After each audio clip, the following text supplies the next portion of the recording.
Good afternoon, everyone. My name is Melanie Escher, and I'm with the Arizona Telemedicine Program and the Southwest Telehealth Resource Center. And today's session, a webinar series, we are also working with the American Indian Health Area Health Education Center, and we've got Ernestine Nasing Waitwa with us.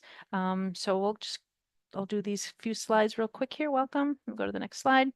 For our land acknowledgement with the University of Arizona, we respectfully acknowledge the University of Arizona is on the land and territories of Indigenous peoples. Today, Arizona is home to 22 federally recognized tribes, with Tucson being home to the O'odham and the Yaqui.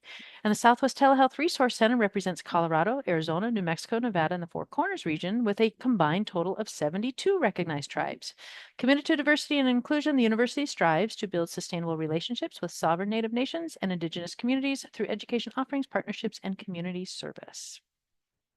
So as you join today, your mic or your phone were muted.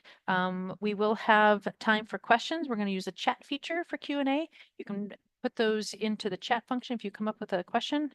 We also have a post-webinar evaluation. Please go ahead, and that will populate in a separate URL browser behind this webinar. CME credit is only available during the live presentation. And let's see here, we'll go to the next one. So the continuing medical education, here's the outcome objectives. We've got the accreditation statement, disclosure statement. This was all sent to you in an email while the information was being put together, and also on the registration, so I won't read through it. We have our standard disclaimer. Take a look at that. Don't need to read it. And again, this is the Arizona Telemedicine Program webinar series, and you can find other upcoming events at our website. This is also being recorded, and you'll be able to find on our website later. I will send out a thank you email to everybody that is joining us, so you will have that information. This is the URL for the evaluation. There's a code for logging in your attendance for the CME credit. The university uses a cloud CME event. That code is within that evaluation. If you don't have that account set up, I will have information in that thank you email as well that you can set up your account if you do not have that yet. So I'm going to go ahead and pass the mic over to Ernestine, and she can talk a little bit about the AHEC and our collaboration on this. And then also, then we will be introducing Ms. Carla Sutter, who will be our presenter today. Ernestine? Hi, thank you, Melanie. Hello, everyone. Thank you, Melanie, and thank you, Carla, for presenting today. So the American Indian Health AHEC. So we are currently working with the Arizona Telemedicine Program and Southwest Telehealth Resource Center. We're in our first year. The American Indian Health AHEC is in its first year of programming. So with this partnership, we're able to grow and begin our professional development series, and I'm learning a lot from Melanie along the way. Just some short information about the American Indian Health AHEC. We are one of 6 area health education centers in Arizona. The American Indian Health AHEC works towards enhancing tribal healthcare systems and strengthening current workforce strategies and solutions. We're involved in a variety of activities, including youth healthcare career exploration programs, community-based experiential training, the AHEC Scholars community immersions, as well as events like today, which would be continuing education for healthcare professionals. Our team is composed of 3 individuals. So that's Jeff Axtell, who's our director, Tashina Machine, who is our youth program coordinator, and myself. Thank you to everyone for joining us today. We hope that you find this webinar informative and that you can become part of the discussions at your healthcare facility about advanced care directives. Thank you. Great, thank you, Ernestine. So without any further ado, we've got Carla Sutter, who is a Senior Healthcare Directives Operations Manager with Contexture. Carla, I'm going to go ahead and stop sharing, and if you'd like to bring up your slides and talk a little bit about what you do and how you got involved with Contexture. Thank you so much, and I am excited to be able to present today. I will just give a minute that I am with the Arizona Healthcare Directives Registry, which is a program of Contexture, the state designated health information exchange here in Arizona.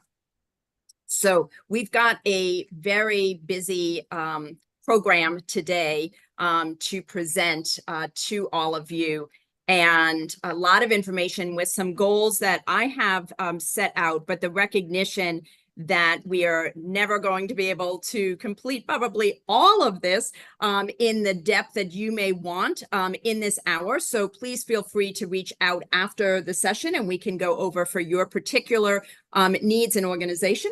We're really going to focus today on exploring the challenges related to advanced care planning. We have a lot of conversations about this, but there's still work to do.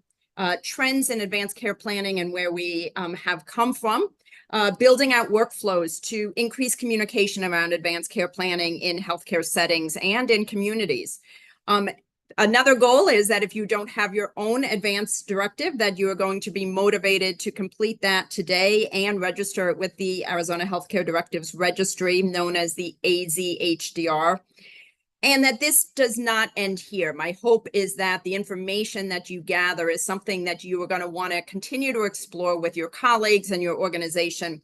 And you'll have learned the steps to become a subscriber at no cost to the registry and want to move forward with that. So if not now, then when? And not me, then who? This really seems like the right quote for the work we do around advanced care planning. The goal, again, is an overview of where we are today, what we can accomplish if we change just one thing in our workflow to champion and incorporate advanced care planning into the work that we do every day in our organizations and as clinicians.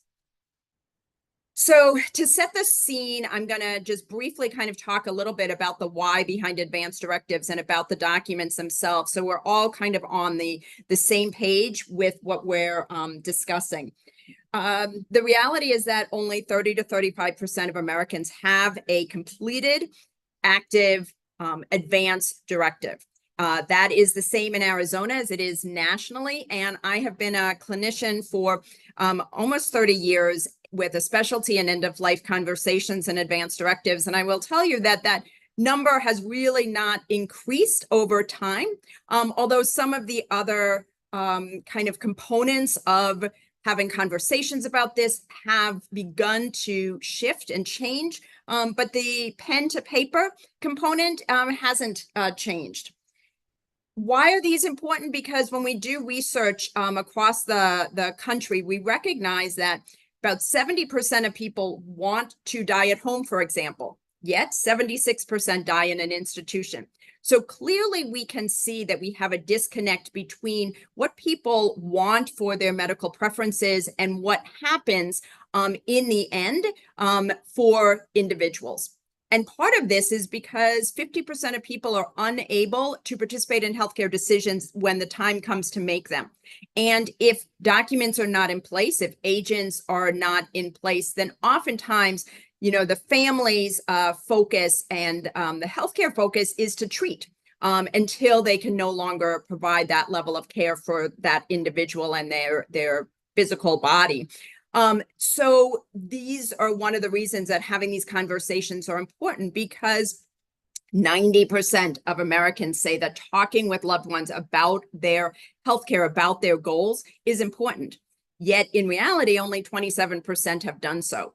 So again, there's a big disconnect between what people are thinking in their minds about medical preferences, about what's important to them, about what is successful living.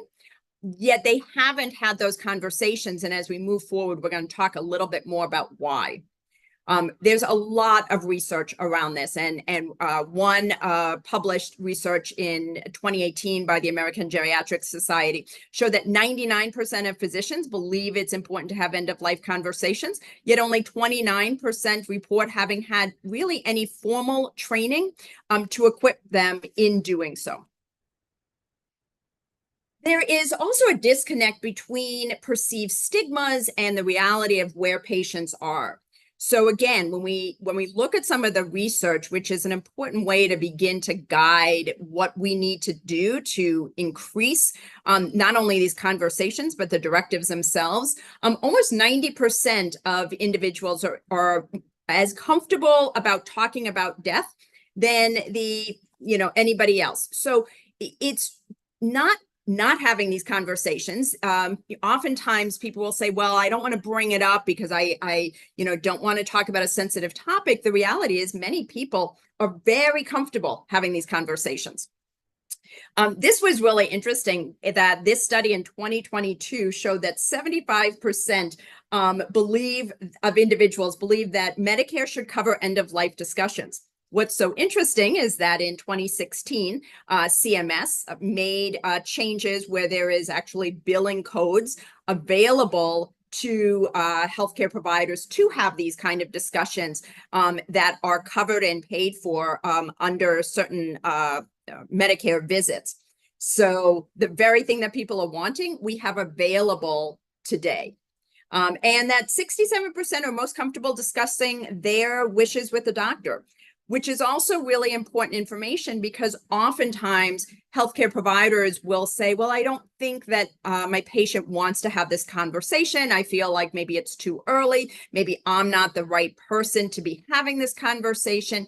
Yet we're seeing that when we talk to patients themselves, that they are very comfortable having these conversations with a provider if it is brought up.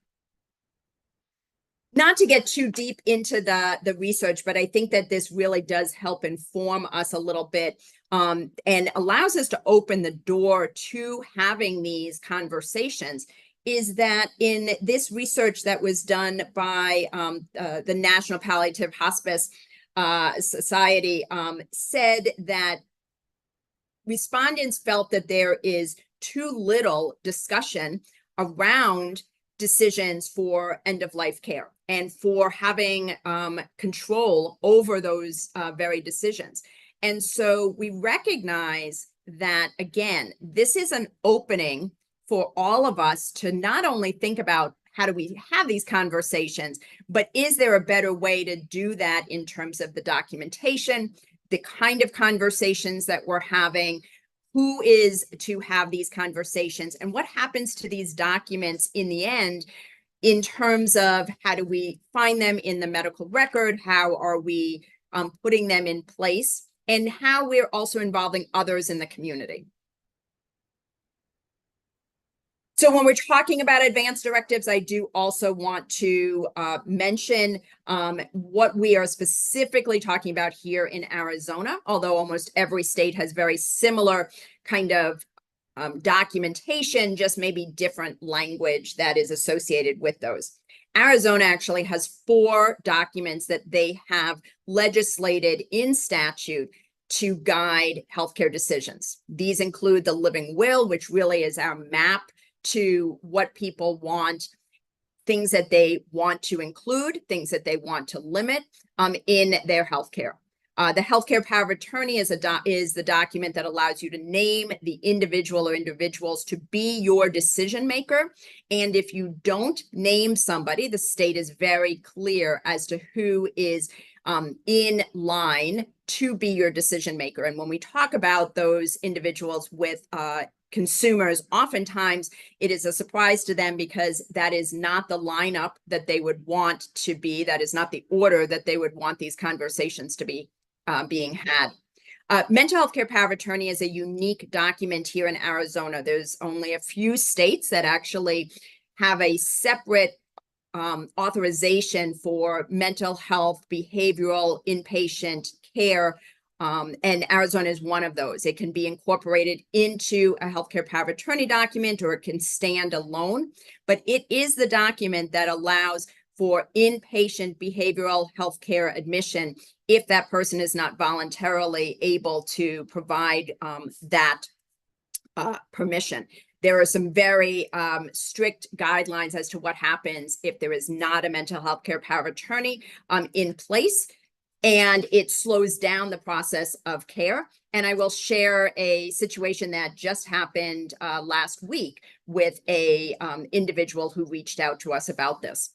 The pre-hospital medical care directive, which is often known as the orange form or the out-of-hospital DNR form, and this is the document that guides first responders as to whether resuscitation should begin or not. Without that orange form completed, first responders do need to initiate CPR in the community. It is the only document that guides that. I think one of the issues that often happens with consumers is that there is a belief that healthcare providers want these documents completed in a certain way, that they see these documents of limitation, of things I should be saying I don't want. But really, we need to be talking with patients that these are documents of choice and not of limitation, and that they are as important to those individuals who want to share all of the things that they would want if their body can afford that, not from a financial perspective, but by a health perspective, and to be able to accept, and not just things that they do not want to see. I think it's also important, and I'm going to share some more information about this, that we really think about the kinds of forms that we are offering to our patient population. And we want to be aware that the language that is used on these forms, the way that the discussion happens, the questions that are asked are as important in writing on these documents in terms of who it may be leaving out than just the conversation themselves. And there are many resources that can really provide each organization and provider a range of documents that may fit best to work with the populations that they are having these conversations with. And I do have resources at the end of these slides, and I can share these PowerPoint slides as well. This is just a quick overview. If you take a look as to who would be making decisions for an individual if they do not name a healthcare agent. And please take note that the fourth on the list is a domestic partner if no other person has assumed any financial responsibility for you. And this is really key, particularly when we are working with LGBTQ patients that may not have a legal marriage in place, but have a domestic partner that they would want to be their decision maker. And without a healthcare power of attorney document, they may actually be removed from having any, not even decision making, but even any connection and contact with that individual at a crisis point in their medical care. So why are Americans not completing advanced directives when we think about all of the other reasons that I've put in place as to how important these documents are?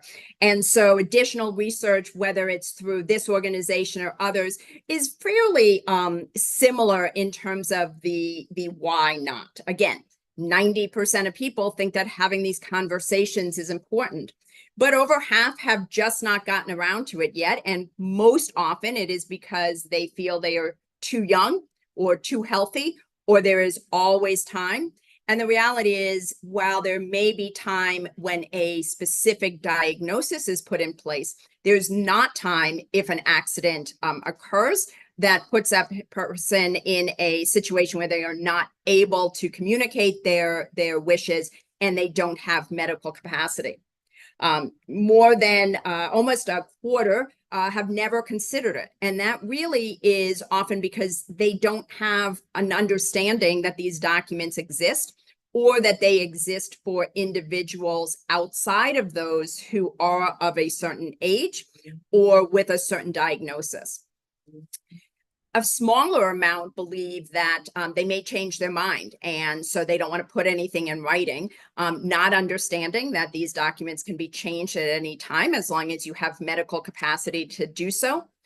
And less than 10% believe, don't think that it would be useful. And I would love to have the opportunity to talk to those individuals to see if they believe that, because at some point, a document that they saw in place for a family or a friend was not honored in the way that it should have been. And we still do have those situations, although it is hard to know unless we're in that situation if it was not honored because it was not completed in a way that made it a valid document. And unfortunately, here at the registry, we see a lot of documents coming in where people believe that they've completed the advance directive, only for us to have to return it to them to say it's not been signed or dated or witnessed in the way that makes it a valid document in Arizona.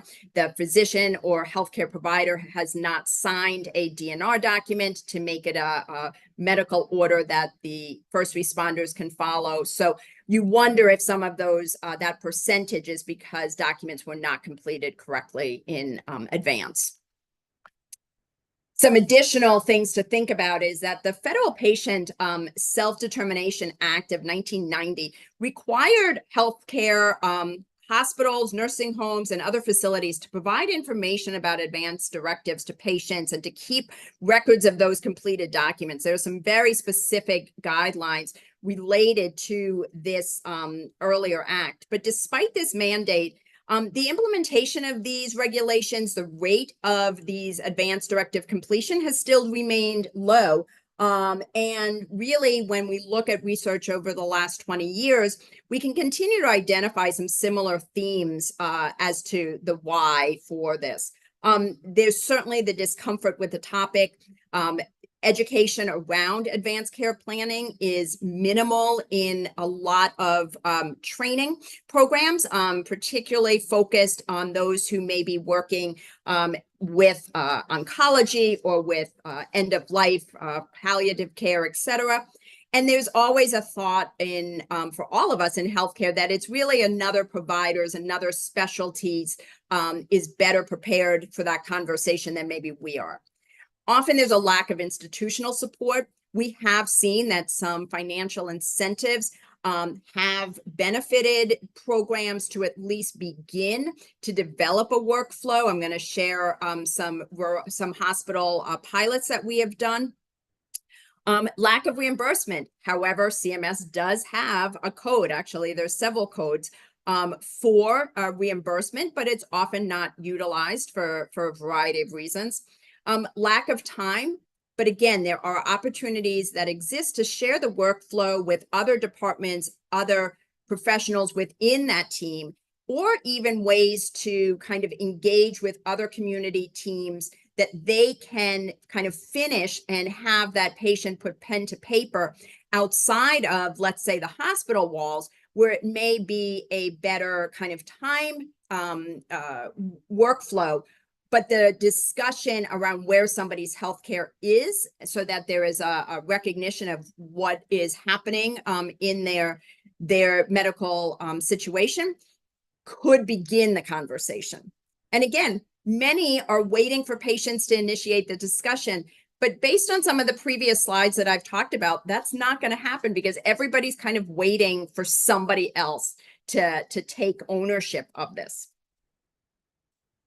It's important for us to really see this also from a health equity lens and recognize that we can't have a one-size-fits-all conversation with advanced care planning. We have to recognize that there are historical boundaries and issues that have arisen where there is often mistrust in healthcare settings by certain populations and communities, where we have to overcome those to have different conversations. Being aware of the kind of language that these documents show, recognizing that we want to include information about something that may be important. For instance, there are certain documents that are very specific to those in who don't want blood products based on religious beliefs. And so knowing that about somebody's faith, it may be that we bring up those kind of documents to them and share those. Individuals who are young and healthy may not feel comfortable talking about what they want at end of life, but may be comfortable talking about who would be their decision maker if they had an accident where they could not communicate for at least a short period of time. So really recognizing that we need to have some cultural humility and recognize that while we have maybe a lot of knowledge around a progression of a diagnosis, we may not have all the information and knowledge that we need to have some of these conversations, and ensuring that we include others in that, or at least begin to learn from others as to the best way to bring up these topics, talk through some of the barriers that have existed in the past, and also include members of the community to participate if that is a comfort level for a patient. So I had mentioned that we had a client who had reached out to us and said, I am in need of a mental health power of attorney for my father who already has Alzheimer's disease. His current medical power of attorney is not sufficient for inpatient care at a psychiatric hospital and is currently in a hospital emergency room with a psychiatric hold on him and cannot leave. He is in limbo until I can obtain this POA for mental health. Now, this is a very unfortunate situation because, as we already clearly can recognize, this individual does not have medical capacity. The diagnosis and clearly the hospital itself not being able to release him to a inpatient behavioral setting has already identified that he cannot voluntarily sign for that, and he doesn't have medical capacity to complete a new document.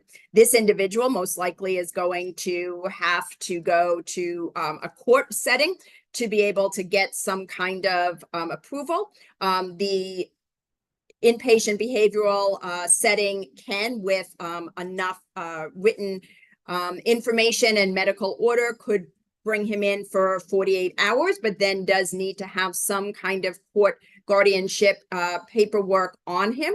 So there's a missed opportunity at a point where this individual had begun early in his Alzheimer's disease progression. Whoever had talked to them about a healthcare power of attorney may not have understood that there is a mental health care component, and that the mental health care component is beyond just mental illness, but also encompasses symptoms that could come from a physical diagnosis or dementia, Alzheimer's, and that this is an important document to have put in place, because right now, again, there is not a lot of options, and the options that there are going to be have certain costs, not just financial, associated with them. So wanted to kind of go back to some of the other pieces where, again, there is a misunderstanding both in our consumers, but also within healthcare settings, that there are ways to cover these end-of-life conversations, to cover advanced care planning discussions, and that people want to have those paid for. They're going to be more willing to have those conversations if they don't have to maybe pay a copay during a doctor's visit for that. And under CMS, for instance, and I'll have some information down the line, for that annual wellness visit under the Medicare program, it is one of the times that there is not a copay on the patient's side if that conversation happens during that wellness visit.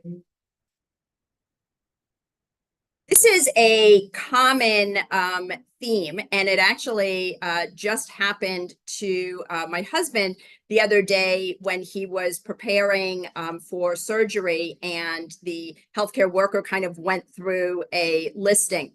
Healthcare worker, do you have an advance directive? Yes or no? Now, my husband is able to say yes, but even with the yes answer, the healthcare worker did not ask anything more about it. They did not say, will you bring that to your the outpatient visit? Do you have a copy of that? Can you send us a copy of that? So there was nothing more than a checkbox to move on. And if no was the answer, that healthcare worker, in the past I have seen, is not necessarily asking additional questions. Would you like some information? Here's a brochure on this. We can have a conversation or provide you resources as to where you can turn to assist you with this. we are asking questions in healthcare often to check a box and not learn and educate patients around these topics. And this is not something that is new. Again, this is happening since the Patient Act in 1990, that again, it is often that we're using it to check a box versus having some follow-up questions. Many of those follow-up questions don't have to take very much time and don't mean that we have to, in that exact moment, have a discussion around completing the directive itself, but just providing enough information to get that individual to want to understand more and potentially move forward with completing an advanced directive document, at least one of the 4 types of documents that there are.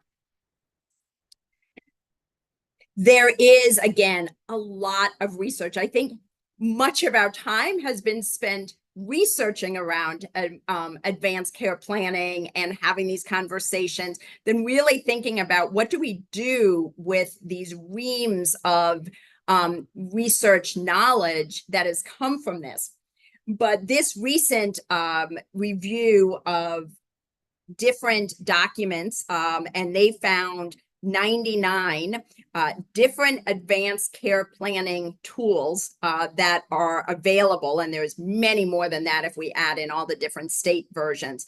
But what it really talked about is that there is a diversity of tools that are available, that we can have a tool that works for pretty much every individual from a faith, linguistic perspective, from where they are in their healthcare in terms of, is this an early, healthy, young individual that really is just needing to have surrogate decision-making in place? Or is this someone who is having to make more difficult decisions and having different types of conversations about specific interventions that are available or not available to them at that point?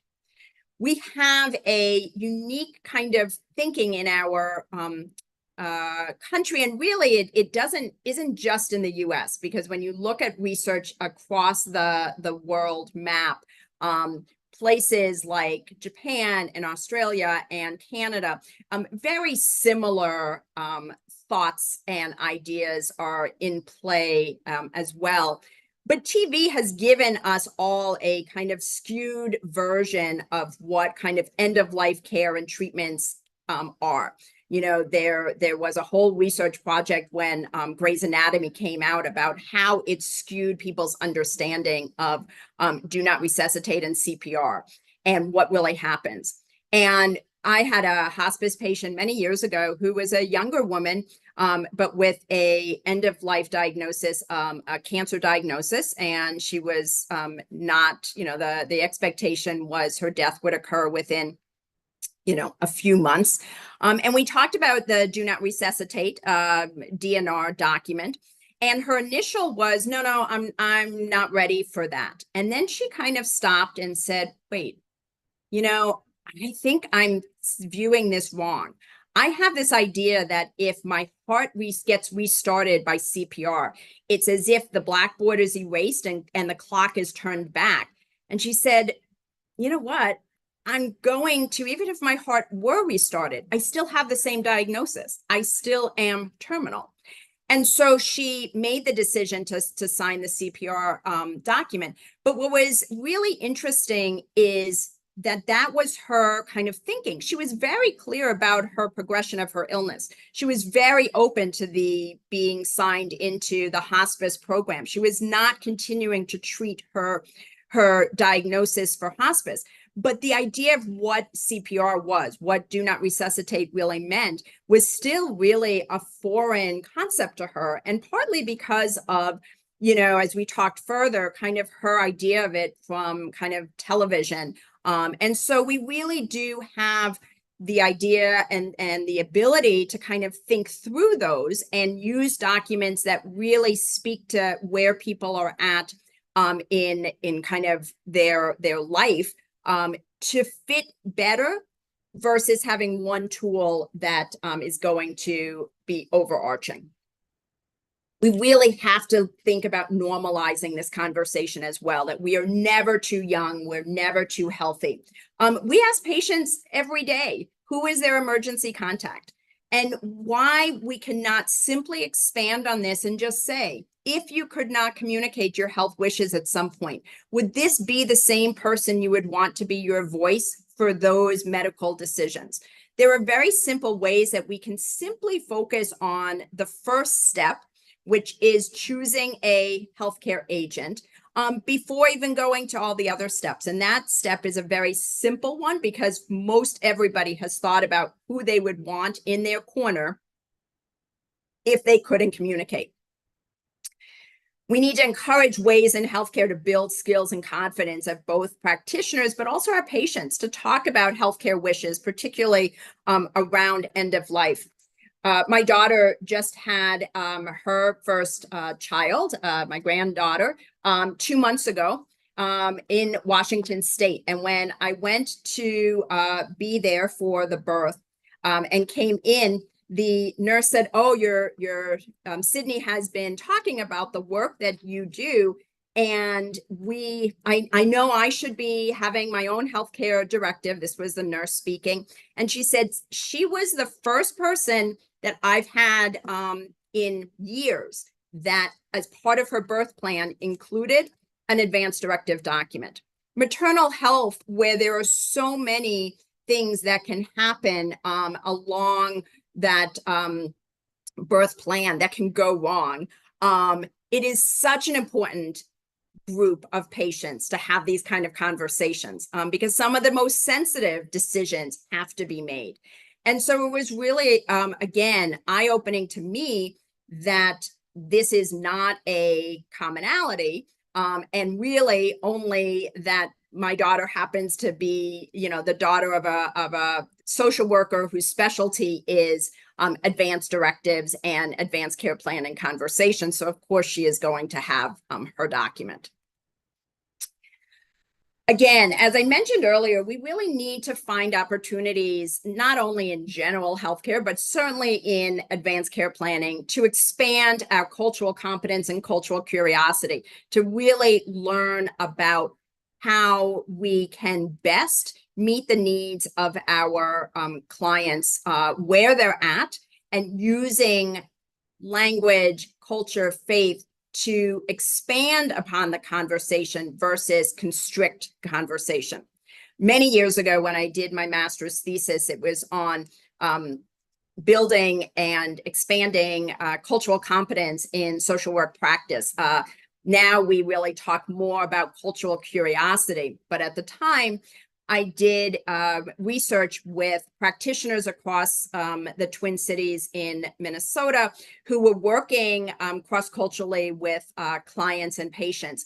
And one of the things that I will never forget from one of the psychiatrists that I spoke with was that really cultural curiosity at the time, cultural competence, is a dance. And if you have to be looking down and at your feet and counting steps, you are not dancing.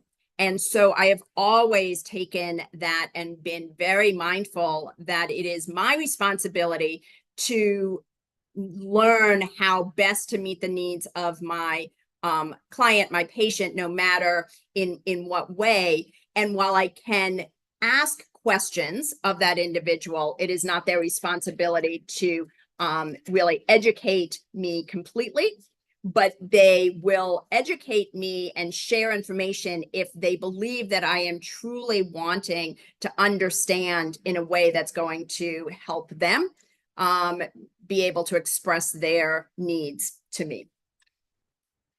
There are so many, and I'm not going to go into this, but there are so many tools available across care on how we can have these conversations with patients at all points of care and at all points of where they're connecting into healthcare settings. This one happens to be from Australia, who has a very engaged advanced care planning community that is kind of a national community for this.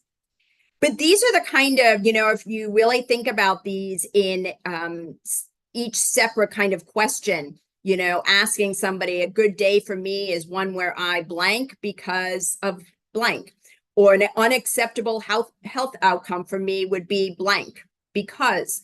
These conversation starters can be used in ways in healthcare as part of a newsletter, sharing kind of a little question to patients on a general basis, posters in offices, sending out a postcard ahead of a wellness visit, in team meetings to get our team members to be more thoughtful about their own wishes and how they communicate their own ideas around medical preferences so that they're more comfortable communicating and asking questions of their patients.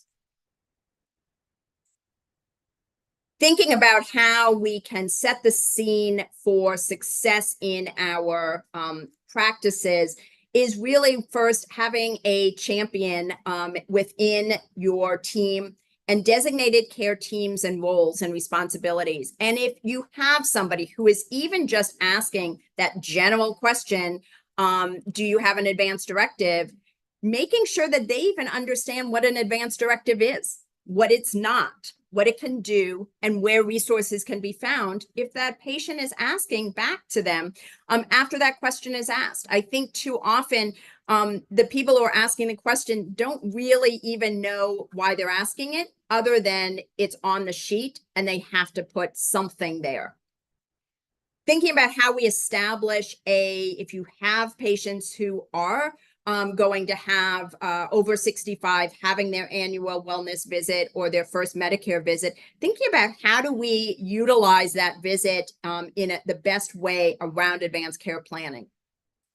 Establishing that workflow process to outreach to patients and verification of eligibility, considering initiating maybe first with one clinic or with patients with one type of diagnosis. In Minnesota, we had a very large Twin Cities program on honoring choices. And so all 6 hospital settings began to develop how they were going to incorporate this into the hospital settings and the clinics.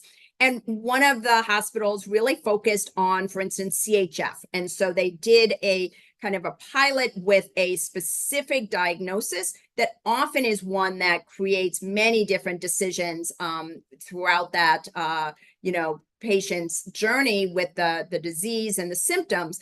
And so they weren't trying to do it with everybody, but focusing in on one section.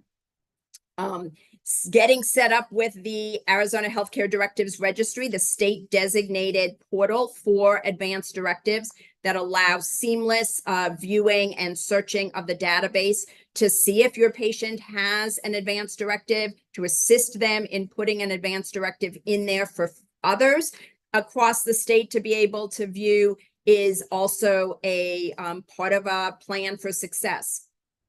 Setting up outreach to patients so that it is not sprung on them at a visit that we're going to talk about this, but giving them some forewarning, an email, their patient portal, a mailer, to give them, we're going to have a conversation around advanced directives. If you have one already completed or started, please bring it in. We can review it. How is that going to be followed up on? Is there a place for frequently asked questions in a portal? And reviewing the process to initiate the outreach within determined timeframes for which patient would be eligible based on determined criteria. Again, letting patients know that during certain visits, they don't have a copay for that conversation may be a motivator for them to use that opportunity at that time. This is just a sample letter that you can find out in on the internet, on the CMS site, but one that I also developed and have out that kind of focuses on the 4 documents that are here in Arizona, but a way to initially share that your Medicare visit is coming up. Here are some things we can talk about, and the codes themselves. In 2016, when CMS first offered these billing codes, 14,000 providers began using it and billed almost $35 million in 2016 alone for these codes. So there is, it is not a bad thing to figure out how some of this work can be monetized and where there's opportunities to increase some of that billing, knowing that down the line it is going to be honoring our goal of care for our patients. Thinking about the different conversations based on individuals. So young, healthy patients really focusing on setting up a healthcare power of attorney with mental health authority, focusing more on what is successful living versus what is wanted at end of life, where people may not be able to see themselves in that situation. A discussion that's focused on who would be your person if you cannot communicate. And giving examples, if an accident were to happen, and even if it doesn't end your life, it could absolutely impact what life looks like in terms of the decisions that need to be made. Next level conversations are for those where there is, due to age or diagnosis, a recognition that healthcare decisions about potential treatments or interventions could arise in a short period. Patients with diagnoses that could impact cognition to avoid what happened to that gentleman who reached out about his father. And then certainly end of life conversations that are going to be focused more on the out of hospital DNR discussion and the paperwork that's focused there, or for those with a life-limiting new or progressed diagnosis.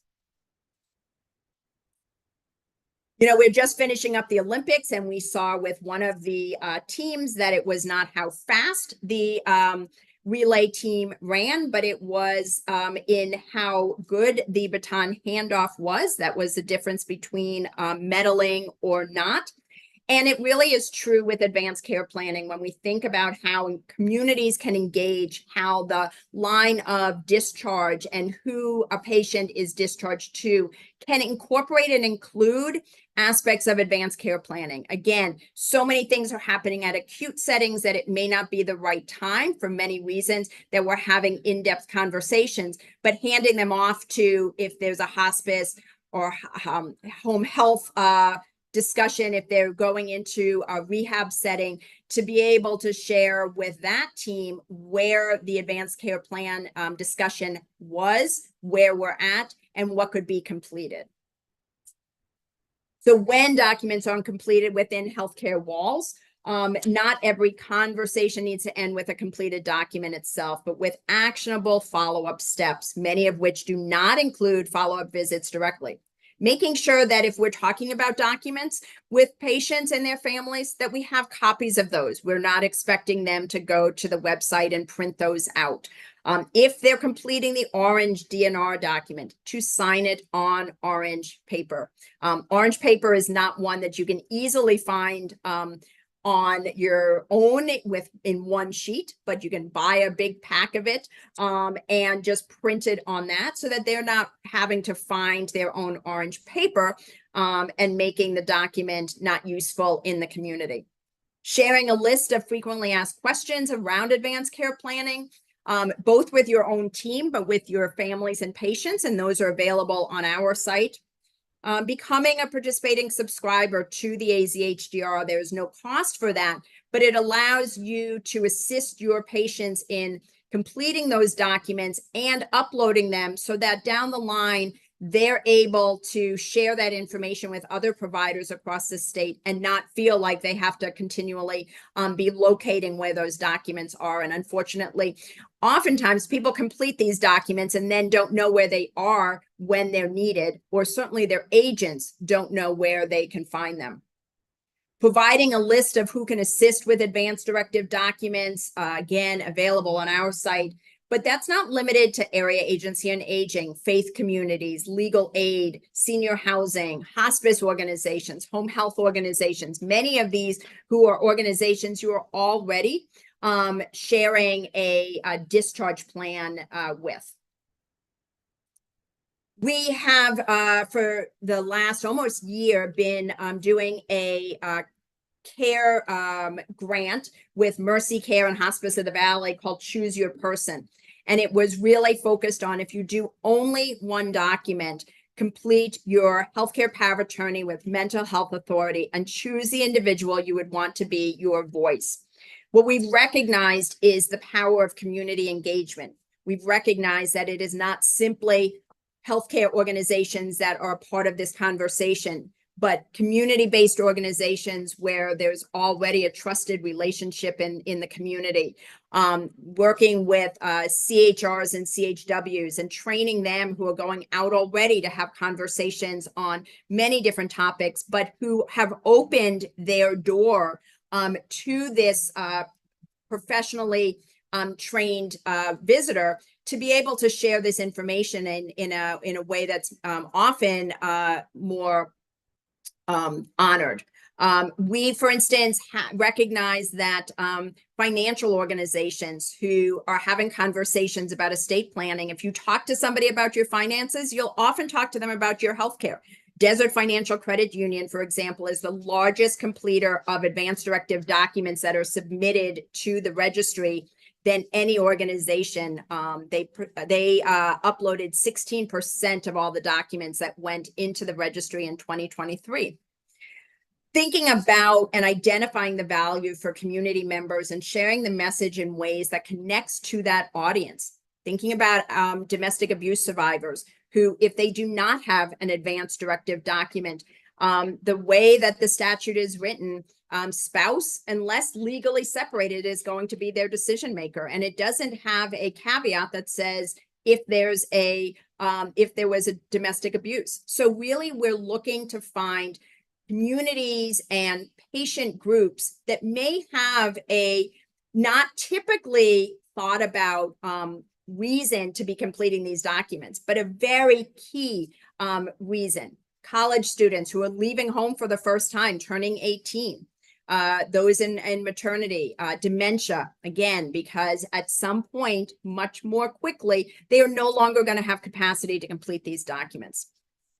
We've been doing training projects across the state. We have worked with 10 rural hospital systems where we provided enhanced training about advanced care planning, how to use the registry, how to complete advanced directives, having conversations. And we are seeing some of these smaller hospitals using the registry percentage-wise much greater than even the largest urban hospitals, because they have found that champion within the system. They have put into place a workflow that is working.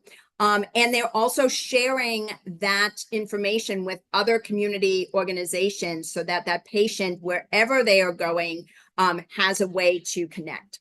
We're starting a EMS and fire pilot in several rural cities to have engaged interaction with the registry and be able to view these documents, the DNR documents, when they are doing their runs. The portal itself, I want to just share briefly before we open it up to questions, and please feel free to add any of your questions in the chat box. But the registry, again, we have taken over from the Secretary of State's office that held the registry for 15 years. We are the state designated registry for advanced directives. There is no cost to consumers or providers to use the registry, to search, to view, to upload documents. Healthcare providers have the greatest access to the registry with participation. They can search, view, and upload. Legal and financial and community-based organizations can help their clients upload documents in a much simpler way to participate in that. We also review every document that comes in. We're not looking at what the goals of care are on those documents, but we are looking to make sure that that document, when viewed by a healthcare provider, has the integrity and validity to be able to be acted upon. Is it signed, dated, witnessed, or notarized? Is the DNR document completed by a healthcare provider so that EMS and first responders can act upon that document? And too often we're seeing documents that are not completed in that way, and it is too late at the point that it is needed to make those changes. So we want to be identifying those now. Once somebody does have access to the registry by a provider, they're simply able to log in to the registry, put in this is a test patient, of course, put in their name and date of birth. And if documents are in there, they can easily view those. They know exactly which document. If there is a PULSE document, a portable medical order, that document is viewable as well. And then those patients can also upload with the assistance any new documents, any documents that are new because it's the first time using the registry or the first time completing a document in itself. Patients then receive a wallet card that they can carry. They can provide to providers that may not be using the registry, and their documents are then always available when and where they're needed. My challenge to all of you with this information is, first of all, completing your own documents. It is so important for anyone who is having conversations around advanced care planning to recognize that these documents are as important for ourselves first before we can assist others. Not having the opportunity to think about these questions, to think about how we would answer them, even if it's very different than our patients, it at least gives us a knowledge of what they are burdened with as they're having to think through some of the questions around these documents. Some resources, and again, I can send these out PDF for your viewing. And a quote that I think is very apt when we're talking about making a plan and being prepared. I will open it up, and Melanie, if there are questions that are in the chat, I would love to answer those. Great. Thank you so much, Carla. That is a lot of information that I know I'm sure our audience is trying to digest as well. Like I said before, this is being recorded, and we will get Carla's slides turned into handouts that you can you'll be able to access with that recording. I don't see any questions in the chat, but I've got one. So if a provider organization hasn't received a login or password, how would they get that? So it's just a matter of reaching out to me. We will understand, talk about what their organization is doing, how they're incorporating advanced care planning into their kind of day-to-day with patients, and then signing some simple paperwork. If they're already part of the Contextra HIE, it simplifies it even more. And then we do some training both on the technical aspects, but also if they would like, we can do additional training on the advanced directive documents themselves, communication, and developing a workflow for their organization specific. All right, so does it cost for a healthcare provider to view the documents that a consumer has uploaded? So no, there is no cost both for uploading documents for anybody, and there's no cost to organizations to search and view documents in the registry. And granted, so once a consumer actually has their card, their ID card, their wallet card that you're talking about, that's how they can share with their provider to be able to access their documents, as compared to no one can just go in and access the documents. Yep. So a couple of things. That wallet card is, if they give that to a provider who does not have direct access into the portal, then it allows them to view those. Gotcha. Providers who have direct access, have signed an agreement to use it, can go into the portal. Only Arizona licensed healthcare organizations can directly access through the portal itself. Otherwise, patients can share that if they are snowbirds and maybe spend half the time in a different state. Gotcha. Okay, so can the documents be from other states? Yeah, great providers question. And can providers in other states then have access to the registry? So say we do have those snowbirds coming back and forth. So documents from other states are valid in Arizona, whether they're in the registry or not, as long as that document is completed in the way that that state requires it, and it is not asking for anything that is illegal or medically unethical in Arizona. Gotcha. Okay. And then so providers in a different state, if they have their registry card, they can bring it to that provider that can access the documents. Okay. Because they won't necessarily have their own agreement and access because they're not in the state of Arizona. Correct. Gotcha. Okay, well, that brings us to 1 o'clock. So, all right, again, thank you, Carla, for the presentation today, and Ernestine. Again, we enjoy the partnership, and we do have another webinar coming up the beginning of September to September 3rd. Ernestine, do you want to briefly talk about that? Do you have that information in front of you? Yeah, I do. Okay. So we do have a another webinar coming up, and the speaker is going to be Dr. Joseph Miga. He's going to be speaking about medicated assisted treatment for the treatment of substance use disorders in primary care. Yes, the other thing I learned about that is because he's talking about the substance abuse, it will actually account for one of the DEA requirements for physicians in on the DEA requirement for CME a credit. So we got confirmation of that. So you can all go to our website.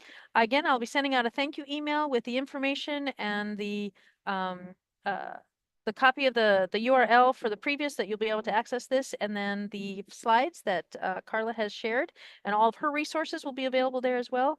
And thank you again for joining us. And everybody have a great rest of the afternoon.